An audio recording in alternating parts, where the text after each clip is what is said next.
प्रश्न 1। हाल ही में समाचारों में दिखाई देने वाला आदम का पुल किन दो जल निकायों द्वारा अलग किया गया है? उत्तर, मन्नार की खाड़ी और पाक जलमरूमध्य। इसरो के वैज्ञानिकों ने आदम के पुल, राम सेतु, की जलमग्न संरचना का सफलतापूर्वक मानचित्रण किया, जो रामेश्वरम द्वीप, भारत, को मन्नार द्वीप, श्रीलंका, से जोड़ने वाली 48 किलोमीटर लंबी चुना पत्थर की श्रृंखला है। यह पुल मन्नार की खाड़ी और पाक जलमरूमध्य को अलग करता है, जिसमें 1 से 10 मीटर का उथला पानी है। भूवैज्ञानिक साक्ष्य इंगित करते हैं कि यह पूर्व में एक भूमि संपर्क था, जिसका उल्लेख रामायण और इस्लामी किंवदंतियों में किया गया है, लेकिन प्राकृतिक आपदाओं के कारण 1480 के बाद से जलमग्न हो गया। प्रश्न 2। हाल ही में किस देश ने न्यूकैसल रोग के मामले के बाद पशु स्वास्थ्य आपातकाल घोषित किया? उत्तर, ब्राजील।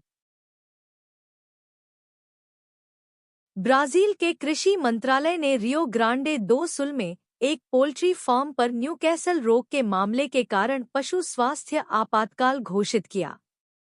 पैरामिक्सोवायरस के कारण होने वाला न्यूकैसल रोग पक्षियों के श्वसन तंत्रिका और पाचन तंत्र को प्रभावित करता है।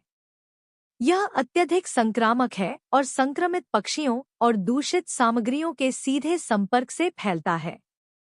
लक्षणों में भूख की कमी, खांसी और रंग बदले हुए लटकन शामिल हैं।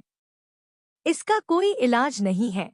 रोकथाम टीकाकरण और जैव सुरक्षा पर निर्भर करती है। प्रश्न 3।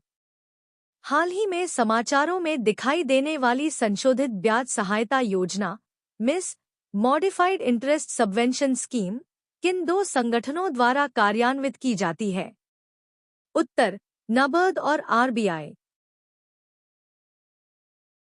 केंद्र सरकार संशोधित ब्याज सहायता योजना मिस के तहत अल्पकालिक फसल ऋणों की ऊपरी सीमा को 3 लाख रुपए से बढ़ाकर 5 लाख रुपए करने की योजना बना रही है।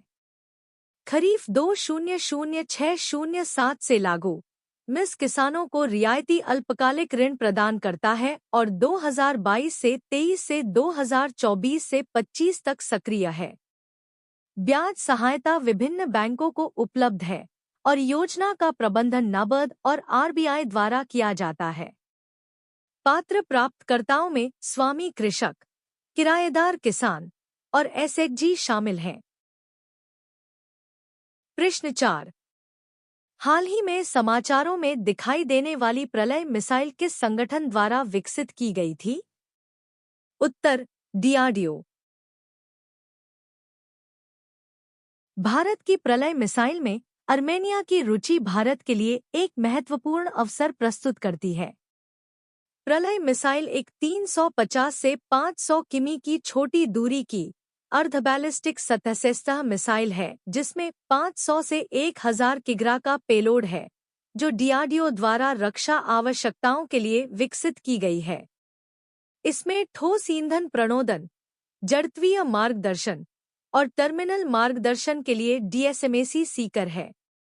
बचाव के पैंतरे करने में सक्षम, इसमें विभिन्न वारहेड विकल्प हैं और कम रडार हस्ताक्षर है। प्रश्न 5।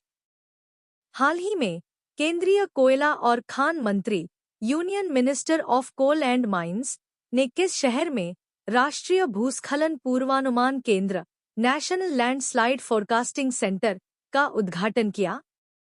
उत्तर, कोलकाता। केंद्रीय कोयला और खान मंत्री ने कोलकाता में भारतीय भूवैज्ञानिक सर्वेक्षण जीएसआई में राष्ट्रीय भूस्खलन पूर्वानुमान केंद्र का उद्घाटन किया। भूस्खलन खतरे के डेटा प्रसार और पूर्वानुमान की सुविधा के लिए भूसंकट वेब पोर्टल और भूस्खलन मोबाइल ऐप लॉन्च किए गए।